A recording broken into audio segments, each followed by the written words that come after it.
Well, hello, everybody, and welcome back to the BRSCC Fiesta Junior Championship Open Day live here. And once again, I'm back with Laura. Laura, we had a cracking first session, didn't we? Did you enjoy yourself? We did. I've really enjoyed myself so far, yeah. I've moved rooms in the hope that my internet will be better this time.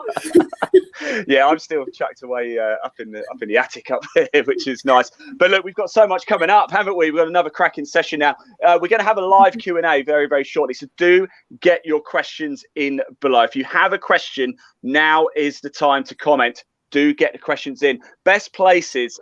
We are broadcasting all over.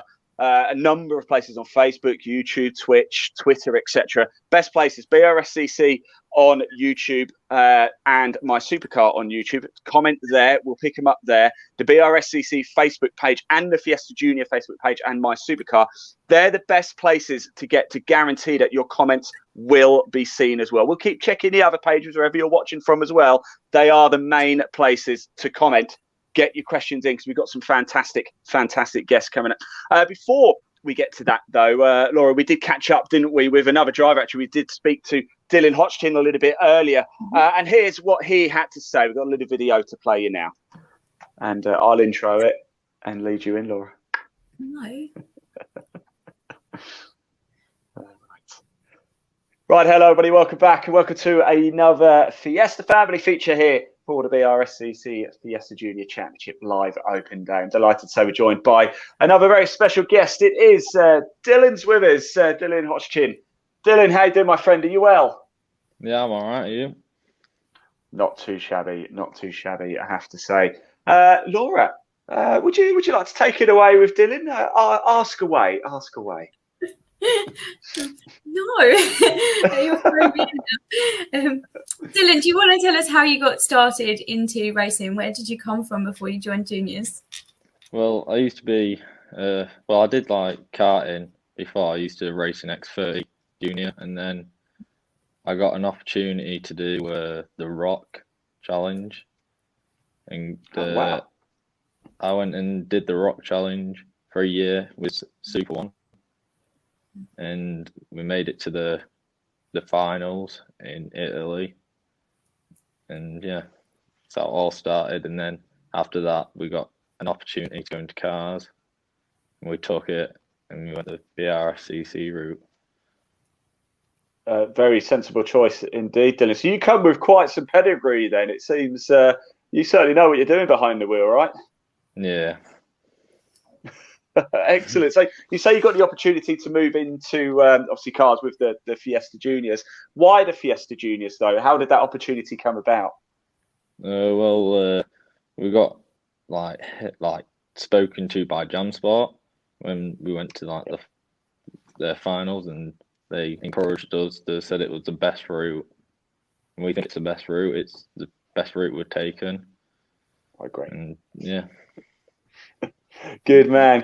So obviously, Dylan, we've got quite a hectic schedule this year. Where are you most looking forward to going racing? Which circuit has jumped out at you this season and think, yes, I can't wait to get there? Defo Cadwell. I was a bit ashamed when it got taken off the list, but it's come back on again. So we've got double. So I'm kind of excited. I think you'll go well at Cadwell. It's a bike track originally, isn't it? Actually, but very. A real driver's circuit, I think, isn't it? Yeah.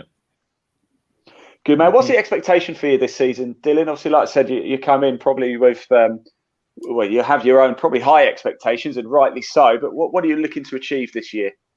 We're achieving to make it in the top three. We're hoping for the best, and I'm hoping I get pole on a couple of them. But let's see what it brings, doesn't it? See if we can make it or not. That's it, exactly, and it's just take it race by race, I suppose, isn't it? Yeah. What's a long-term goal for you, Dylan? Where do you sort of do you want this motorsport to be a full-time career for you? Yeah, I do. We're hoping to get into touring cars and do a bit of touring cars. That's what I'm hoping. But if it doesn't work out, I still run a track car and just do a bit of work and yeah. Good, man. It sounds like you have a big future in motorsport. I think Laura, Dylan is certainly going to be one of the drivers to watch this season. What do you think? I think he is, and I must say, Dylan has had his livery redone this year, and the car looks fabulous, lovely, bright. I'd love to see that. Should have got a picture. I could have shown it. Fantastic stuff. Dylan, look, thank you so much for your time. I know you're a busy man. You've probably got a lot to crack on with ahead of Croft this month. It's going to certainly be very, very exciting. I can't wait to see you trackside, mate. I'm going to be there. I'm going to be getting in everyone's way, probably. Yeah. So just tell me to go away if I'm getting in your way. I won't be offended, I promise. No, you're not supposed to say that. You're supposed to say no, Ian. No, you're more than welcome. Cheers, Dylan. Look, thanks so much for your time, buddy. It's great to chat to you. I'll see you very, very soon. We're going to go to a very, very short break before we bring our next member of the Fiesta family in. We'll see you in a minute. There we go. Fantastic stuff. That was filmed earlier as well. Just have to let everybody know. And talking of actually Dylan's new car, we've had a bit of love for Dylan already on social media as well. Sarah Edenbrow's commented saying, "Yay, go Dylan. Can't wait to see your race in your new car." How cool is that, Laura? Very cool. Lovely. Now, I did lead into there, didn't I, with talking about the Fiesta family. If you didn't see it earlier, we caught up with a number of the drivers for the Fiesta Junior Championship in 2021. Do go back and check that session out. It is live. It's still there now, and it's going to stay there on the BRSCC Facebook page and the Fiesta Junior Facebook page as well, and YouTube channel for the BRSCC. So do go and check that out. It's really, really worth a watch. And of course, talking of the Fiesta family, we also had another little chat as well, didn't we, Laura, a little bit earlier today? One of our star guests, we had a certain Mr. Bobby Thompson, a bit of a Fiesta Junior alumni, isn't he? Of course, raced in the British Touring Car Championship last year. And here is what Bobby had to say to us. Right, hello, everybody. And as you can see, we are joined by, I like to call him racing royalty. It's Bobby Thompson. Bobby, how you doing, my friend? It's good to see you. It's great. Thanks for having me. Say a bit of... Oh, sorry, boys. Yeah, it's great. It's great to have you on it. It really, really is, Bobby, because I know that you very heavily involved with the Fiesta Juniors, obviously in your youth, and now today as well. You're doing a bit of driver coaching with the Fiesta Juniors, aren't you? Yeah, so I learned a bit about the car myself when I was around about 13, 14 years old. Although it was a short time in Fiesta Juniors, I've been able to carry that on and coach the drivers of today. I've worked with many of them that have moved on through the series over the last couple of years. And it's great to see, the Fiesta Juniors having a great platform for drivers to start in tin top racing, front wheel drive racing, moving on to other things. So let's cast your mind back to when you were sort of 13, 14. Not that long ago, though, Bobby, of course. It wasn't that long ago. Tell us about your experience of driving with the Fiesta Juniors. They're a difficult car to drive. They've had so many different rule changes over the years. It's almost quite different in terms of tyres, speed, with restrictions. I think at the moment we've got the best package going into 2020 this season, 2021. The car's the right speed with the right amount of grip. Now we're on quite a good Goodyear tyre, so it's absolutely perfect. They're very hard to drive. They're quite easy to be on the pace with, but to find that last second, you have to work really hard with these kids, and some of the young ones coming through are incredible at the moment. So really, sort of driver ability is what really shines through then, and that's what we want, isn't it? Well, yeah, the cars are so fair between the whole grid. It's down to the teams to find the best setup quickly on a Friday, depending on what circuit and what the weather is. And for the young lads and girls to adapt to the circuit. They're limited of how much testing they can get in terms of circuits putting on junior days. So it's it's a big jump on a Friday for these guys to jump in and get on the pace quick. So the true top drivers shine to the top quite fast. Absolutely. Now, Bobby, you're one of many actually successful Fiesta Junior alumni. Shall we say? What got you into motorsport originally? Have you always been into it from a very young age? Yeah. So my granddad started racing doing speedway and bikes actually in the 70s, something like that. Yeah. Just on his own, fancied having a little go. Then obviously had my dad and my uncle, my cousin also, just to add, raced in Fiesta Juniors as well. He won the championship, I think, in 2016, 2017. So not too long ago. Yeah, he done better than I did in Fiesta Juniors. So yeah, my dad's raced, my uncle's raced, and the natural progression is obviously for me and my cousin to take it on and start racing ourselves. Fantastic stuff. Fantastic stuff. Now, obviously from Fiesta Juniors, you've had a very successful career. Last season, you're in the British Touring Car Championship. I've got a nice little picture of you there. Look, Bobby, look at that. Lovely. Look at that. It's one of the good ones, isn't it? There's plenty worse than that. Yeah, but we're not going to show that. Right. What's in store for you this year, Bobby? What's on the cards? It's hard. I've announced a couple of months ago that I won't be racing due to COVID. A lot of sponsors pulling out, but there is some things in the pipeline potentially to some last minute things to try and get on the grid or a grid. Again, trying to find backing and funding at the moment is ridiculously hard with what's going on in the world. So yeah, we're just pushing as hard as we can to drive something. Alongside that, I'm going to be doing a lot of coaching. I've got a lot of drivers in Fiesta Juniors across all other series as well, kids and adults. So that's keeping me incredibly busy at the moment. Good man. That's what I like to. Actually, Bobby, I've got a question for you. Actually, having raced in the touring cars and obviously raced with the Fiesta Juniors, they're often likened to mini touring cars, the Fiesta Juniors. Would you agree with that? Yeah, definitely. I like going back to what I said earlier. How close all the cars are, similar to touring car. Cars are so close. It's not a series where the whole grid's spread out quite far. All the kids are quite close together. So that aspect, brings it back to the touring car thing, and also just how the weekends run as well. These guys don't get much practice and it's straight into qualifying, just like the touring car stuff. So the guys have to up their game straight away as soon as they get to the circuit. And when you're coaching them, sort of how receptive are you? I mean, I always think, at 14, I've said this a few times, at 14 years old, I wouldn't even know where the pedals were on a car. Are you impressed with the talent that's on show at 14 years of age to be able to drive these cars? Yeah. Oh, I don't know what the speeds are doing around Brands Hatch and Cadwell and stuff. It's quite impressive, isn't it? Yeah, it's incredible. The amount of times for me, it was Will Walton last year. Turned up to our first day. He was like this little dot in a seat with a helmet. And we sat in, and it's your first day. You don't know how much they understand, how much they know, and within him pulling out the pits, Brands Hatch, and driving up to the first hairpin, turn 2. I knew that I had a lot easier day than I thought when there was this little kid putting his helmet on. Fantastic stuff. Like I said before, Bobby, you're a big success story of the Fiesta Juniors. We do appreciate you coming on. Obviously, we've got a lot of sort of juniors watching this now, thinking of making the step into racing. They might be doing karting, they might be doing autograss, or they might not have really done anything. It's still looking to make the grade.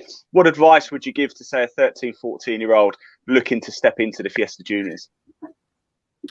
From someone from a different background, I'd say take the chance. Amount of guys, like you just said there, they'll either stay in oval racing or stay in grass track and want to jump across the circuit racing and put their first, step on the ladder to potentially go to touring cars or GT racing. There's other choices of junior championships out there, but for your money and for what you get, I think you can't beat Fiesta Juniors in terms of the car, the fairness, the teams. Or even if you're running the car yourself, I work with some guys, the dads run the car themselves, and it's not incredibly hard at all. So it's a real accessible championship, and everyone else in the championship is friendly. There's no animosity between the drivers. On a Saturday night, you see all the guys playing around together. So it's a fun championship. Fantastic, Bobby. Thank you so much for joining us today. And by the way, if anybody is watching this and wants to have a chat with Bobby, potentially about getting involved in a sponsorship deal or something, what's the best place to get hold of you, Bobby? Generally, all my social media platforms, just Bobby Thompson or Bobby T, you'll be able to find me. Top man. Thank you so much. Right, so we're going to let you crack on, Bobby. Really, really do appreciate that. And we're going to get back to the live BRSCC Q&A session. We'll see you in a minute. Do you know what, Laura? Well, so I was watching that. I forgot that we recorded that earlier, and I was like nodding my head along to it, going, "Oh, that's really interesting, Bobby." It's weird, isn't it, watching yourself like that? Right, we do have the live Q&A session coming up very, very, very shortly. We do have Paul and Greg just waiting in the wings. However, actually, before we bring them up, we do have another very special guest to bring in as well, and I know it's somebody very important to you as well, Laura. I can see Peter Daly is down at the bottom as our chairman of the BRSCC. Now, we were going to bring him in about 6 o'clock as we were getting into the Q&As, but he's here now. So I think, Laura, I know you want to have a couple of words with Peter and say a big thank you. So, Peter Daly, we're going to bring you up now. So just be prepared. Here is Peter Daly. Hi, guys. Hi, Peter. Hi, that was interesting. I'm really good. I've got a sort of a big smile because I picked up my championship trophy, which amazingly is just here. I don't know how it ended up there. That was for last year, but I've had. I'm at Mallory today racing. Racing's for everyone, the 14-year-olds, and you know what? The guys that Laura, your Fiesta Juniors, they're fabulous. And I'm here at Mallory Park today. When I was 14, I lived next to the church over there. And I just used to look and think, oh, one day I want to be a racing driver. And I fulfilled that dream at the really young age of 39. So, you know, I saved a lot of money. Well, I didn't actually, but, you know, I blew There's it. time but, for me yet then, Peter. There's time for me yet. I'm 35, so I've still got 4 years to just chill out. Yeah, but, you know, but today's been our first round of the Super Classic Northern Formula Ford Championship. We've had 20 guys out, really enjoyed themselves. We have 5 classes. And I've destroyed 2 cars, but apart from that, we've had a great day. I wrecked my gearbox this morning. Something's not right with it, and then I was very, very lucky. Lorna, my partner who races, she said she did race 1, I did race 2, so I came in early in race 2 because we'd got no power, so I'd done something to get rid of all the power as well. But racing's all about winning and taking part.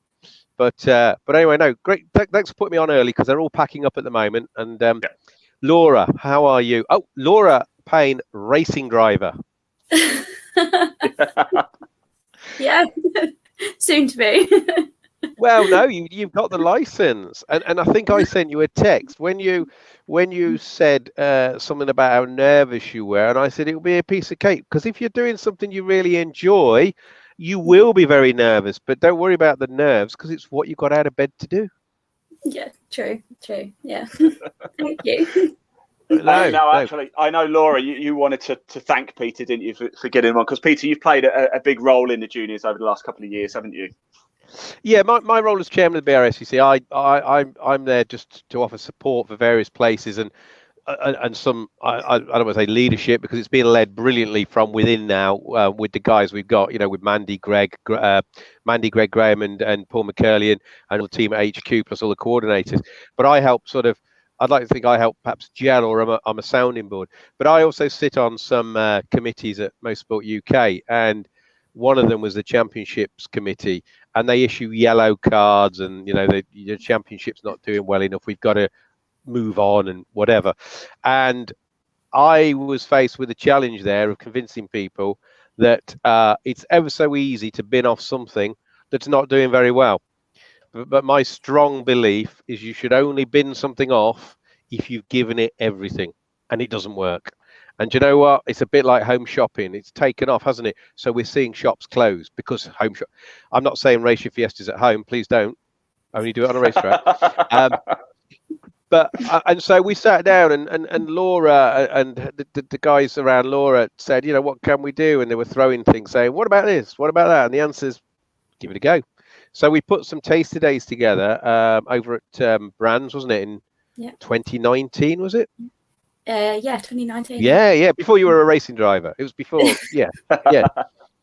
And it worked. And we had a fabulous group of people come through. And I think, Laura, you can correct me if I've got the numbers wrong, but we finished 2019 with about 4 or 5 cars on the grid, and that was never going to survive unless we did everything. And you did a fabulous job. I think we counted the majority, 11, 12 new subscriptions, all new in. Yeah. Fabulous cars, self-built cars, lads and dads, girls and dads and mums, and some running with teams. And the teams are very supportive. And last year it was a fabulous championship. And in fact, forgive me because I have millions of names, but I think Mr. Loke, if I'm right, has now graduated to F4. He has, yeah. We caught up with him earlier, Yeah. Well, it's probably past his bedtime now. Did I say that out loud? but no. So when you say I played a part in it, I've just badgered and cajoled and driven Laura to deliver, basically, and it's Laura that's delivered it, and I've just said we'll support it. Well, let's do it, and it's going to be fantastic this year. I'm looking forward to it. I'm not unfortunately going to be at Croft because that weekend I'm actually somewhere else, but I am looking forward to catching up with all you guys at the next available race that I can attend. Thank you. Fantastic. We're looking forward to catching up with you as well, and I wanted to bring you on because like Ian said, you've always believed in the juniors and seen the value in it, and I really appreciate that. I do believe, and we've got several other juniors around. I know SMRC are going to start a junior championship based out of Knock Hill next year, so it's going to be Knock Hill centric, and then they might do one away round at Croft or Anglesey or somewhere, and I've actually been sharing some information with them because I'm very supportive of junior motorsport. The Ginettas, it's a fabulous championship as well, but it's a little bit out of, it's a high budget one for a certain part of the thing. But the one thing that we've got with our Fiestas is that we as the organisers, we're a club and we don't run cars. We're not influencing the championship. As a club, all of those Fiestas turn up. The teams have the talent. The mums have the talent, the dad has the talent. Some of them then, get driver coaches in, but it's a level playing field. So we're not doing anything with the cars. We're not technically involved other than sticking to the regs. And I think that makes our Fiesta Junior Championship a really level playing field. Yeah, I agree. Fantastic stuff, Peter. Thank you so much for taking the time out of your busy weekend. It certainly seems, doesn't it? We better let you get packing then. Brilliant. I'm going to go and shower, and I'm watching Lorna pack up, and then it's beer o'clock. Look, fabulous for putting this on. Good luck to all your guys this year, guys and girls in Fiesta Juniors, and really look forward to seeing them racing. Some of it on live stream as well, of course. Most of it, yeah. Most of it on live stream. We didn't have any telly today. We're not good enough. So see you guys later. For a second. Thank you, Peter. Thank you very much, Peter. Thank you so much. Right, we'll get rid of. We'll say cheerio to Peter. Actually, I was wondering if Leon Lyon, if you could just take Peter out of the studio and take the Peter Daly down as well. My page is a little bit unresponsive in the back end. So that's Peter Daly there. Fantastic stuff. Great to see Peter. There we go. There goes Peter. And now it's actually time, a little bit later than we thought, for the live Q&A for the BRSCC Fiesta Junior Championships. Do get your questions in. I see we have seen the comments. They have been coming in as well. So Leon and Elaine, if you could bring up very special guests for this section, Paul McErlian and Greg Graham from the BRSCC. They're about to appear on your screen. Hello, guys. Here they come. Hello. There they are. Fantastic stuff. I'm going to have to exit that stuff. But yeah, guys, have you enjoyed what you've seen so far? Yeah. So I particularly Peter's involvement there, which was, I think, primarily about his Formula Ford race. I did catch one or two Fiesta Junior references, but not surprising. We have regular conferences and get-togethers, and the strategic placement of trophies is consistent. When we talk to him at home, there's just a rack of them behind him. You've got one as well there, Paul. Sorry? You've got one down there as well. I've done mine on purpose too, yeah. Because I knew Peter was going to do it. So yeah, that's got some trust on that. Hopefully next time I'll have one too. Hey, we'll see. Well, of course, yeah, you are going to be racing this year. Look, we're going to get into it because we've had quite a lot of questions come in, and we could be here till 10 o'clock at night if we go through it. To start off with, actually, talking of trophies, that you've led me in very, very well there, Paul. Thank you for that. Laura, this might be a question for you. We've had a question, when will the trophies be awarded for last season? Well, actually, Paul might be able to shed a bit more light on that one, but I do know that we've got something planned for Croft on the 15th and 16th of May. Paul? Yeah, I think there's nothing more to add to it. That's the plan. COVID's played a big part in making it difficult to do anything this year. Obviously, getting the trophies to people in a reasonable way has been challenging. So we've made the decision that will be at the first meeting up at Croft. And there's a little bit of activity going on, but we'll wait until then to see. But Croft is the day. Yes, fantastic stuff. Look, we've also had another question. Sarah Edenbrow, just whilst we've literally been talking, has commented, will it be June the 21st when spectators can hopefully return to the track? So obviously after June the 21st, our fingers crossed, are we going to have spectators back this season to watch the Fiesta Juniors live at trackside? It's a constant moving timeline, and everything that's set down in dates is a target date. There's nothing to suggest otherwise at the moment, so that's what we're all hoping.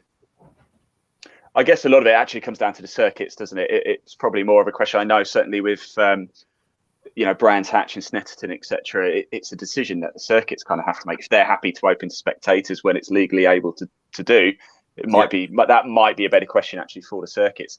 Now, I do have a number of questions that have come in. We did go out on social media asking people to come in, and as you can see, I've got quite a few here to run through. Greg, we've probably got one that's more relevant for you. People are asking, with the Fiesta Juniors, the specification of the car. Can you give a little bit more information about the car that people need if they want to run in the Fiesta Junior Championship? Yeah, the base car is a Mark 6 Fiesta ST150. The model was produced, manufactured, or sold in the UK from about 2004 to 2008.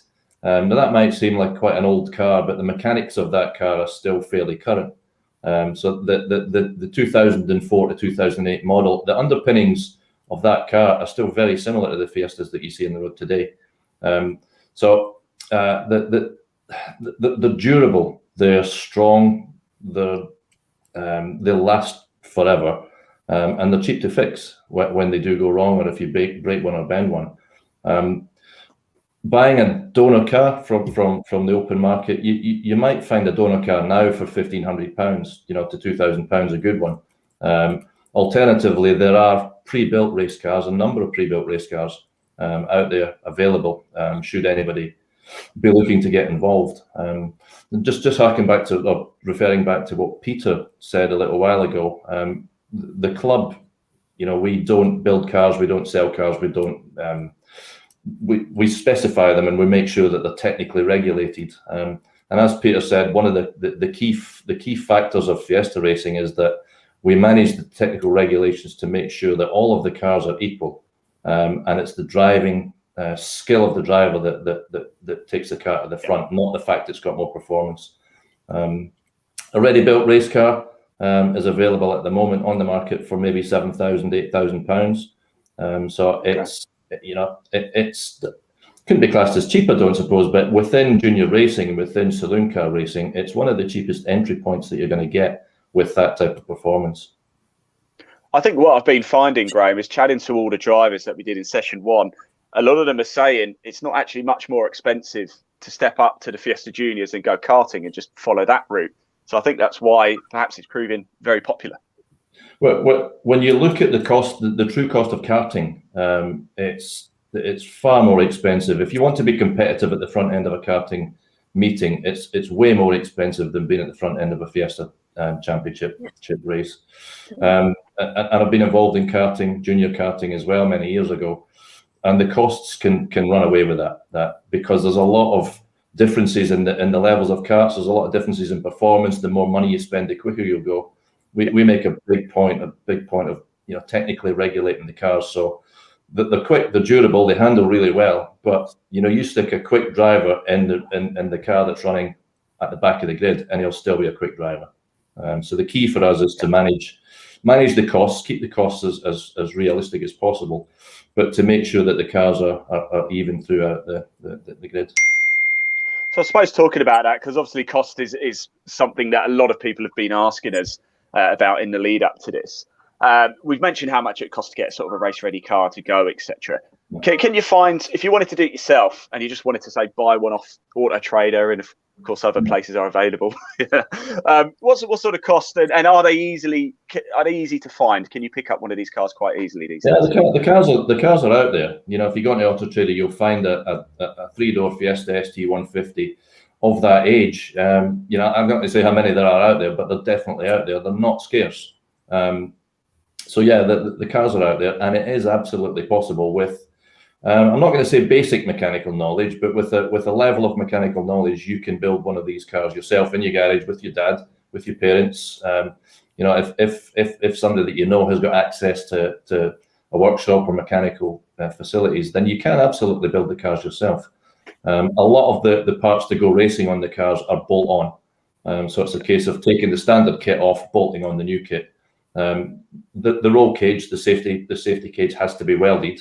That's a specialist job. However, everything else is straightforward, you know, nut and bolt replacement to make that car a race car. So yeah, to buy a car as a donor car, to develop it into a competitive race car, absolutely you can do it yourself. Fantastic. Very, very well answered. Right, so let me put this scenario to you. We've got the car, it's race ready, I'm ready to go, I've just got my yards. What do I do now? So I've just got my yards. What happens? How do I get in touch? How do I get involved? What's the route now? That's where the BRSCC come into play, because we do this to facilitate all of these questions, to answer all of these questions. That's why Laura is coordinator of the Fiesta Junior Championship. Laura's the main focal point to answer any of these questions that anybody might have. And it is a really relevant question, because we get it all the time. You know, young kids or even older drivers get involved in racing for the first time, and they go buy the helmet and the suit and the car, and they turn up, they have no clue what they're doing or what they need to do. And that's where the club comes into play. We can answer all of these questions, you know, specific questions or general. It's what we do. It's why the club exists, is to facilitate people going racing. So it's difficult to answer each individual question, but that's why we're here. That there is a support network within the club to manage people from getting their ARDS test, getting on the grid, telling them exactly what they need to do, how they need to prepare, and then we manage the whole meeting from start to finish, and hopefully they go away with a big smile on their face. I'm sure they do. I'm sure I do every time. I'm with you guys. We're all involved in racing, and you know, some of us are a little bit older and getting to the end of our talent. I never did much of that to start with. However, we all do it for the same reason, and you know, people that are watching that might be, you know, thinking about getting involved in racing for the first time, as far as, you know, the junior championship. If you're sitting on that grid with the visor down, looking at them red lights, waiting for them to go off, you're no different to Lewis Hamilton or Ash Sutton. You've got the same feelings, the same nerves, the same excitement. You know, so why wouldn't you do it? And that never leaves you from 14, 15, 16 to 57, I think I am this year. I've stopped counting. That never ever leaves you. So get involved. It's the best thing you'll ever do. Graham, I think you just hit the nail on the head. Why wouldn't you do it? I think that's the key phrase there, isn't it? Laura, this might be a question for you, actually, and Paul as well. There's a mini-series this year with the Fiesta Juniors, isn't there? We caught up with Ali Rushforth earlier, didn't we, in session 1? Do go back and watch it if you didn't catch it. It is still there on the Fiesta Junior Facebook page and the BRSCC Facebook page and YouTube channel. Do make sure you go back and watch it. And there's a mini series. There's a championship within a championship. Laura, would you explain more about that this year? Well, as we heard from Ali Rushforth earlier, we're going to run a rookie trophy, and that's to encourage new people to come in halfway through the season. They'll still be eligible for the rookie championship cup. With regards to the mini series, we're running the mini series throughout the season with yourself, where you'll be at every single meeting, and then we hope to do some more programs like this, and to support our drivers and the championship and grow the engagement. Paul, did you want to add anything to that? Yeah, I mean, I think you covered it well there, but I think the reason why we looked at this was, you know, as a club, we're going to live broadcast quite a lot of events this year, and that'll be announced on Tuesday, more than we've ever done previously, and probably more than anybody else. We're just getting to the final parts of that.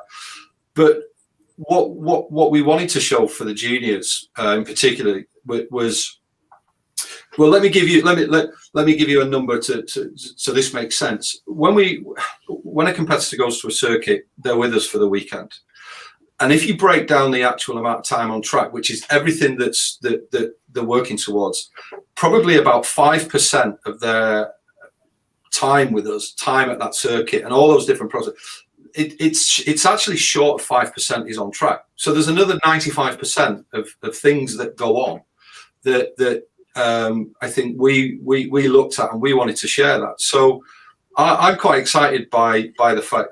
I don't think it's going to be anything like Driven, the Formula One kind of thing, and I don't think we're going to have as many swear words as that one on the series on Netflix. Yeah, we definitely won't. But I think it's going to be quite exciting to give a behind-the-scenes look, not just for the junior driver themselves, but for the parents and for the sponsors. So to have you along for 7 events, I think we've got you booked down for. I think it's going to be really good and give that behind-the-scenes look. Just the going to assembly, the Pat Ferme, the cars being worked on, that. So yeah, it's something that's new for us this year, and I'm quite looking forward to it. Live broadcast, everyone's familiar with that now, and I don't want to kind of take the shine off it, but it is cars going around the circuit. And if you've been to a circuit before and you watch if you've watched a live stream at a circuit before, it kind of, for me, doesn't really make a difference what you're filming. It looks much the same. So to get inside the paddock, inside the awnings, and get some interviews with the drivers as they're preparing, I think that's going to be quite exciting. I'm looking forward to it. And we want to also show for new drivers what to expect when they come in. Like, we've spoken to a lot of people that haven't done anything but before they've joined car racing, and we want to show them what to expect when they get there and what their families can expect and what a day at the paddock looks like, because it is so much fun and so exciting. And it is important. It is really important that's for people watching. And as Paul referred to, there's only a little bit of time in a meeting that you spend on track. That's what you focus on, and that's what it's all about. But the time in the paddock, the time in that racing community is something that you don't experience anywhere else. It is a real family feeling. It is a real, something goes wrong with the car, you're going to have 10 people trying to help you to fix it, to get you out, even competitors. So that's what, in club racing that people don't see if they're not involved with it. And the feature that we're going to do is hopefully going to open that up and show what a race weekend's like, not just 50 minutes on track. So it's hugely important. It is a community that you're joining. And I think, Greg, that's absolutely spot on. And that's kind of what we were about. We actually got involved in this because I am a Formula One fan, but I get why people find it boring. And it actually, the best thing I think about watching Formula One coverage is Martin Brundle when he does his grid walk, and it's one man, it's a microphone, it's a camera, and there's no script, and it just happens. And that's when if you wanted to try and get an interview with Lewis Hamilton, you'd have to jump through his management company and say you have to jump through a million hoops, whereas he just goes and does it. It's just done there, isn't it? It's there and then. There's no rehearsal, there's no practice, it's just there, and that's what we want to bring out as well, not just in the assembly area, but behind the scenes, and see what it's like, because I've been in so many paddocks, and when we did the Christmas party, Laura, in June, wasn't it, or July 2019, you don't get to see stuff like that, but we're gonna bring that to people so you can actually see what it's like, and you can see that it's not a place to be intimidated. A racetrack and a paddock is not a place to be intimidated. It's a place where everybody's friendly, and that's kind of that's what we're going to be bringing in 2021, and it's going to be a cracker. It really is. And that's why we called our session earlier the Fiesta family, because that's what I called them, because when you're in the paddock, it's just one big family. And that's why we did Christmas in July, because of the race season, you don't get to spend Christmas together. So we wanted to spend Christmas with our Fiesta family, hence the Christmas party. Absolutely. However, we can't ignore the fact that racing does happen in qualifying, etc. So we have had a question come in, and Laura, this might be one for you. Just talk us through the structure. What happens on a standard race weekend from start to finish? When do when do drivers arrive? Do you have practice? We know there's qualifying, races, etc. Talk us through what happens on a standard race weekend. Generally, everyone arrives on a Friday. The tracks tend to put on a practice day on the Friday, but that's not mandatory. And then we're around to welcome everybody. We normally have a paddock plan so that everybody knows where they are and what they're doing and where they need to go. On a Saturday, we always have practice and qualifying. And then on the Sunday, we have the race 1 and race 2. And we're really lucky that we've got the practice sessions in every Saturday. And we think that's really important because the juniors are still learning. We want to encourage them to learn and to grow and improve. And that's what that practice session is all about. And thank you to Paul for making sure that we have those practice sessions in our calendar because they're really valuable, especially for those people that might not have been to that circuit before because they're new into it. That's a question, actually, because that's actually quite unusual, isn't it? I've worked with a lot of race series and you can have a practice session, but you normally have to book a track day in order to get that practice session. Paul, why was it so important to get a practice session in for the juniors?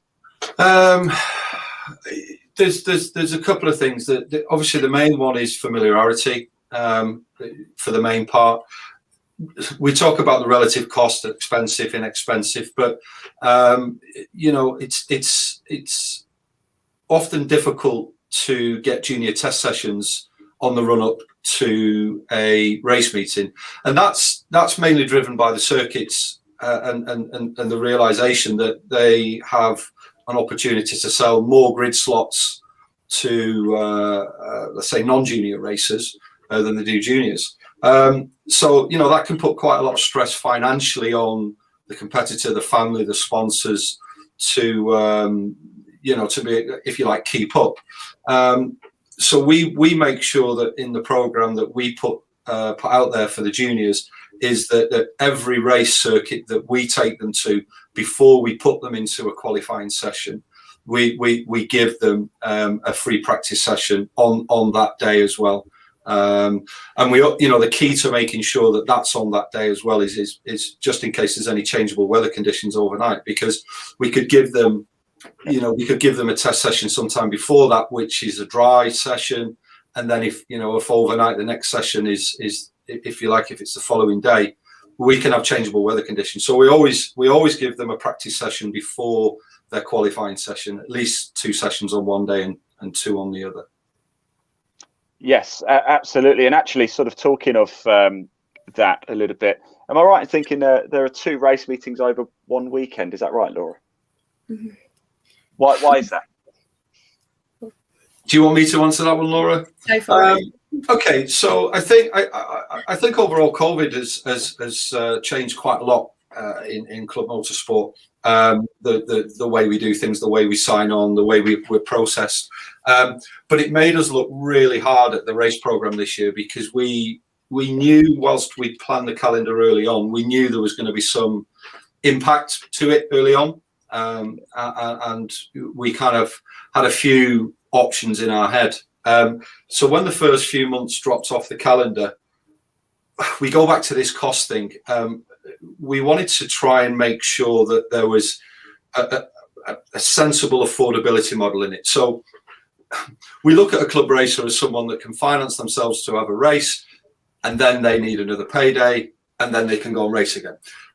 We don't see the parents any different than the junior racer, because when we look at the junior racer, we actually look at the parents as the affordability model. Some are lucky with sponsors and some not so. So Snetterton is a first for us because we put them 7 events into their calendar and we spread them as sensibly as possible, not to put too much financial pressure on the parents or sponsors.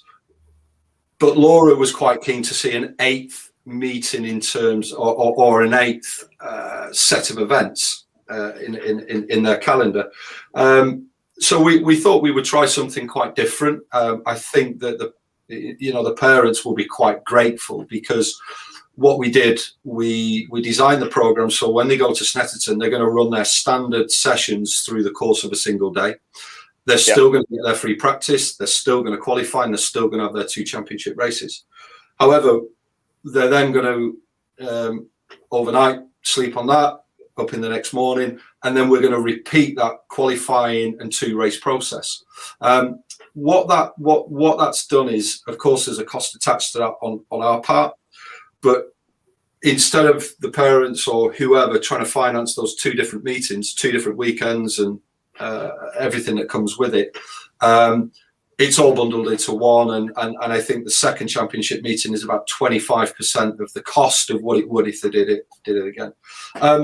So they're going to get to race the rounds. They're going to get an 7 meeting championship in effect, but with 8 sets of championship races, but done over a weekend. So Snetterton's going to be hard work for them. Definitely one for the early night run-up week, because they're going to have 7.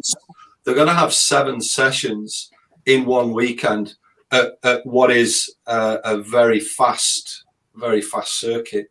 So I think we'll certainly see by Saturday morning to Sunday evening. I think everyone's going to be chipping the times away, because 7 sessions is a lot of time around Snetterton, especially when you're flat chatting them things. They know, these cars are limited, of course, we know that, and that's regulations that do that. But we all go around the corners at exactly the same speed. You only get the respite on the straights. So, junior driver, senior driver, the only difference is when they're going down the start finish. Once we get into the technical stuff, I would say in some cases, these junior drivers are going around those corners quicker than anyone else. So they'll be tired. I think mums and dads will be pleased on Sunday, because they'll probably sleep all the way home. And it is the Snetterton 300 as well, so you do have that middle section, so even harder work for them. We thought we won't make it easy for them. We'll see how they survive. Look, if that works, COVID's brought that. We would have never looked at that. We wouldn't have to think differently, but we have with COVID. So we looked at it. The time was available. And we thought we'll see if it works, and if it does, it's something that we can look at in the future, it'll be interesting to see. Yeah, fantastic stuff. We have had another question come in, and it's about sort of progression from the Fiesta Juniors. We know obviously there's the Fiesta Chapter or the Fiesta Seniors, whatever the official title is. Laura, this might be a question for you. How many drivers do you see stepping from the juniors straight into the Fiesta Senior Championship? Because it's for 14 to 17 for the juniors. Are a lot of drivers going straight into the Fiesta Seniors, or are they going a different route? Quite a lot of them do go into the Fiesta Seniors. I've been doing it for 3 years now, and we've had, I would say, at least a quarter of them go up into the seniors, or maybe more than that. It's because it's a great option to do that, because it's the same car. You don't have to go out and buy a different car. You can take the same one into the senior championship. So it kind of makes sense, and it keeps that value for money that we're trying to achieve as well. But obviously, a lot of our drivers also want to move up further into different championships, and with Joseph Loke going into F4, and we still support them doing that, because we're all about growth and improvement and progress, and we want to see our juniors do well. Quite a lot of them move into the senior championship when they're 16, and then move on to something like JCW Minis afterwards as well. So that's fine, but ideally we obviously want to keep them in the championship, but they do tend to stay with us, just like Bobby and Ollie, who we spoke to earlier. They tend to stick around anyway and help the new junior drivers and coach them. So I suppose a question coming up for you in a second, Greg, actually, because we did speak to Ollie, didn't we? He went straight into Fiesta since after winning the title in 2019, didn't he? Now he's with the VW Cup and a race winner as well. In fact, won on his debut, didn't he? Fantastic stuff there. Yes. Incredible. Greg, a question for you then. If you're taking your Fiesta from the juniors and then you're going to take it to the seniors the next season, how much work do you have to do? Is it pretty easy just to get it to the regulations for the Fiesta Seniors? It's a very, very simple process. Different tyre. So the wheel size, everything, the brake size, the suspension is the same from the juniors to the seniors. You've got a different tyre. We go from a semi-slick track tyre to a slick in the seniors. and there's a restrictor, a performance restrictor, which is just 4 bolts, take it off, and your car's specified for senior racing. The important thing isn't, for me, the difference in outright performance of the junior car versus the senior car, because as Paul said, through the corners, through the twisty bits, through the technical sections, a lot of these junior drivers are going just as quick as the senior cars. It's about the technique that you learn. So, people should, I've heard the question, why do you restrict it? Why should it not go as quick as the senior cars? And there are legal reasons for that I guess. But the technique that you learn driving a junior car and the skills that you learn driving the junior car, although a little bit slower, let's call it, these skills will last with you right through into seniors and right through after that. But in general terms, to swap from a junior spec to a senior spec, it's a case of different tyres and taking a restrictor off, and your car's, absolutely competitive to go senior racing. Absolutely, and actually, I've been fortunate enough to drive a number of race cars, and I've got to be honest, they're all exactly the same when you're going down a straight. Skill comes in the corner and braking and things. Absolutely, yeah. And as Paul alluded to, the hard work as well. I mean, people don't realise the amount of effort you've got to put in to make a car go quickly around the circuit. It's a proper workout. It really is. That's why I'm in front of the camera and not behind the wheel. Don't have to do as much. Are you listening to all this, Laura, by the way? I'm listening. I'm taking notes.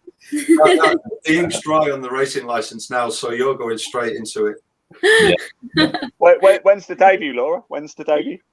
I don't know yet. I don't know. Watch this space. Yeah. But I'm really pleased I've done it, because one thing that I've learned from doing it is that I know the path that those juniors are taking, and I now know exactly how they're feeling, which I think gives me a really good insight being the coordinator, because I can help them. Yeah. Absolutely. And look, let's talk about being coordinator, because we there's a lot of work that the drivers have to do, obviously, to get the most out of the car, and it's a physical workout as much as it is mental as well. But being a coordinator is quite a job as well, isn't it, Laura? Chatting to Peter earlier, of course, he gave you a lot of support in getting the Fiesta Juniors to where it is today. When we first met, we came and did your open day, actually, in June 2019 at Brands Hatch, and there was only 6 cars on the grid. But since then, as Peter said, it's exploded. Just talk to us about the growth of the championship and the work that goes on behind the scenes that people don't get to see to get it to where it is today, because it's fantastic. Yeah, well, the team have done a great job since 2019. Like Peter said, we've done a lot of work with taster days and social media, and just getting the name out there to people so that people knew it existed. People knew that we might have been a cheaper option than they first realised. And yeah, it's a lot of hard work, but we do it because we love it, and we're all into motorsport. We all love the racing and the race weekends, and that's why we want to see it grow. So yeah, we've done a lot of work with our social media and things like that, but it's a team effort.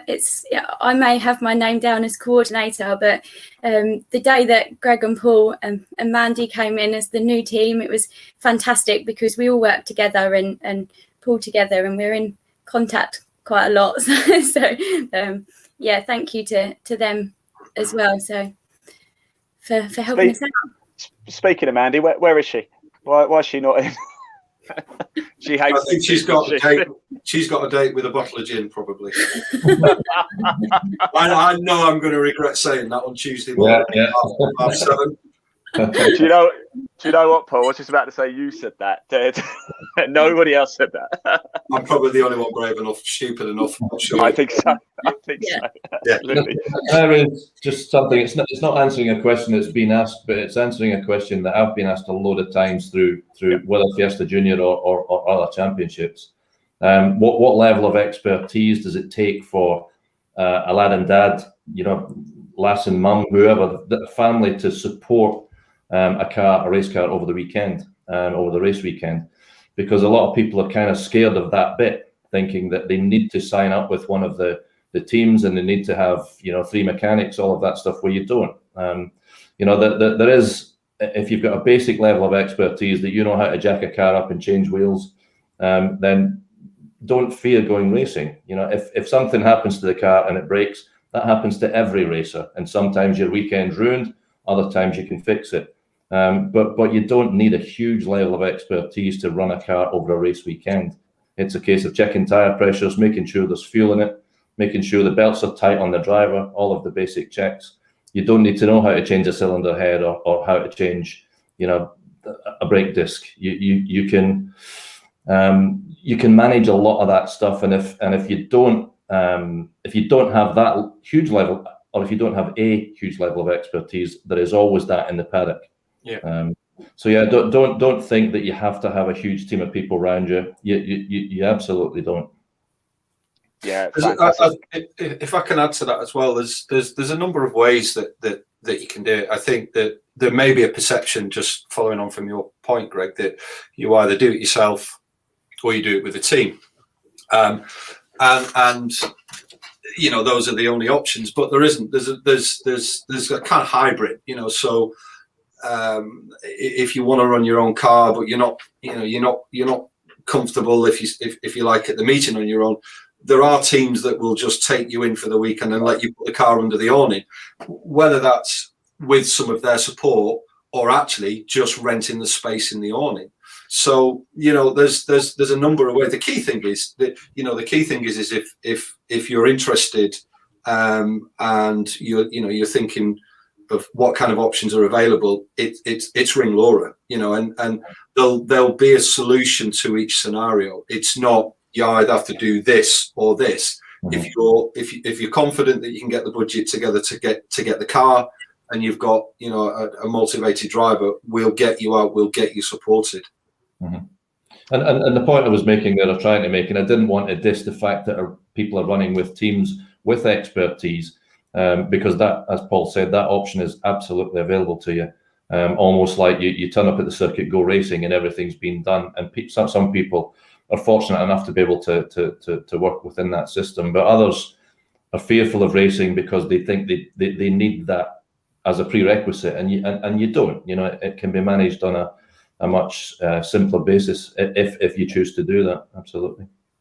I think the key word is accessibility, isn't it? Sorry, Laura, go ahead. Sorry. No, I think I was about to say the same thing as you, to be honest. I think your original question was the growth of the championship, and like Paul and Greg have said, I think we've made that more obvious to people, and that's helped to grow the championship, because people didn't realise that they could do it by themselves, and that they didn't need to know everything about the championship before they joined, and that's helped to grow the championship. We had a lot of new independent people come in last year who were just lad and dad running the car, and we're really pleased with that. That's fantastic, and we want to see more. I think just to add a final point, the growth was the perception of cost, and we have to accept that there is a number attached to it. So for some it's affordable, for some not so, and it's all relative. But I think there was this perception that Fiesta Junior racing was, in terms of the options, was quite expensive. And Laura, we sat down, and I think that until we actually dug deep into the numbers, you yourself wasn't entirely sure where we sat in that price. And through some very simple calculations, now this is public information, if you want to go out and do the research, look at registrations, look at race entries, we're actually the cheapest junior formula in the country. So it's the cheapest. If you're looking at doing a season, and that's not me trying to sell something, this information is accessible on websites. What does it cost to register? What's the cost of a race entry? If you add those numbers up and you do the comparisons, the perception, I think, was that we were expensive. We're actually the cheapest junior championship in the UK. So that once we started to communicate that and people could see that clearly, then it was, okay, all right. So then they start to explore the options. Well, how can I, and what kind of options are available? And then it starts to come. So, yeah. I think we've had a very nice comment, actually, and high credit to you, Laura. Dean Webster has commented, and he says, Laura and Greg McElraith did a great job front of stage last year. I think we'd all like to say a massive thank you. So there you go, Laura. Make you blush. Thank you, Dean. He also asked, actually, how many drivers are ready to go for the Fiesta Juniors this year? Well, we've actually had for this year, we've got 15 registrations. Unfortunately, they won't all be out at Croft. Jake Weston, for one, is moving house at that weekend. So he, unfortunately... What a weekend to pick that was. I know. But yeah, we hope to see them all out at the other rounds in the season. So 15 registrations currently. But obviously... there's still people that come in halfway through the season, and we encourage them to do that. I've still got lots of people contacting me that want to join, and a lot of people would join halfway through the season to get ready for next year, or when they turn 14. If they turn 14 in June, July, they're still welcome to join us after that. So they use it as a bit of a practice ready for the following season. So do you know what? That's a great point, actually, Laura, isn't it, as well? And it may seem obvious because we're involved in motorsport, but if you're not involved, then you don't have to commit to a full season. You can just do the odd one here or there. You can just dip your toe in it, and like you say, maybe use a couple of sessions as practice for a full commitment in 2022. Yeah, definitely. And we would, like I said, we would encourage people to do that. And I'm really pleased that we have got lots of people still asking, ready to join later on in the season. So hopefully that number will continue to rise. It certainly will. Just remember as well, at any time, if you do want to find out more about the Fiesta Junior Championship, we've got the website right across the bottom. There is a link in the text accompanying this post as well. Just click it. It'll take you directly to the Fiesta Junior website on the BRSCC main page. I think one of the key things is accessibility. I'm hoping this year as well that our coverage will be able to get people involved and see that a little bit better. But of course, a lot of the races have been live streamed as well, isn't that right? Yeah, I mentioned that before briefly. We'll make the announcements on Tuesday. We're just putting the final bits of the contracts together, but it's a substantial schedule across the entire portfolio, and yeah, it's the biggest schedule that we've ever put together. So, all being well, on Tuesday, we should be able to broadcast that and confirm that across social media.